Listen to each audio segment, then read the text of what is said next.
Los aragoneses pagamos 170 euros más de impuestos que la media de los españoles. ¿Puede Javier Lambán explicarles a los ciudadanos de Barbastro, de Jaca, de Calatayud y de Alcañiz por qué no tienen derecho a una UBI móvil por las noches y los fines de semana, sabiendo, como saben, que son una parte de los españoles que más pagan?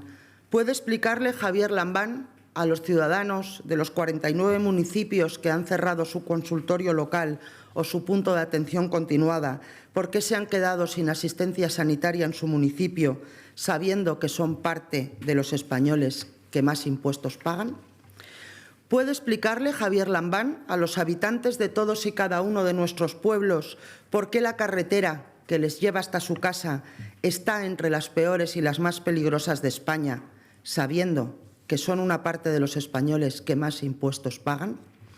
¿Y puede explicarle Javier Lambán a las personas dependientes y a sus familias por qué reciben las prestaciones más bajas de España y tienen menos servicios asistenciales que otros españoles, sabiendo que son parte de los ciudadanos de este país que más impuestos pagan?